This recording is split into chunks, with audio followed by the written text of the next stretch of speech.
Team India అరంగేట్ర pacer Anshul కాంబోజ్కు దిగ్గజ captain Kapil Dev అండగా నిలిచారు. అతనిపై వచ్చిన విమర్శలను తిప్పికొట్టారు. అరంగేట్రంలోనే 10 వికెట్లు తీయాలా అని విమర్శలను ప్రశ్నించాడు.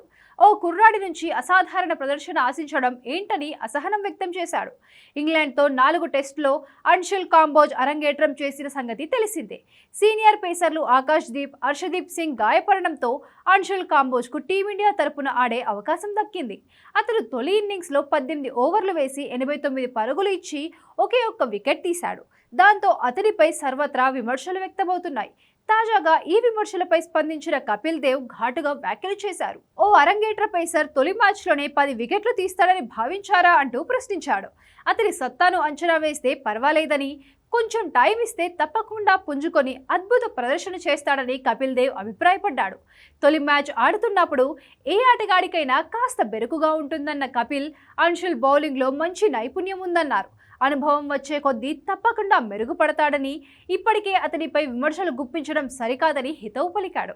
మరోవైపు కెప్టెన్ శుభ్మన్ గిల్కు కూడా కాస్త సమయం ఇవ్వాలని సూచించాడు.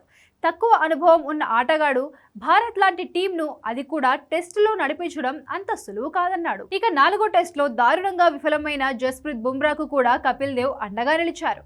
ఒక్కో బౌలర్ పరిస్థితి భిన్నంగా ఉంటుందన్న కపిల్, బుమ్రా ప్రస్తుతం ఉన్న పేసర్లలో టాప్ ఆటగాడని కితాబిచ్చారు. అతని బౌలింగ్ యాక్షన్ కూడా చాలా ప్రత్యేకమైనదని, నిలకడగా బంతులేయడం చాలా కష్టమని అభిప్రాయపడ్డాడు. అతను ఇంతకాలం ఆడతాడని కూడా అనుకోలేదని, ఇప్పటికీ అద్భుతమైన ప్రదర్శన చేస్తున్నాడని చెప్పాడు.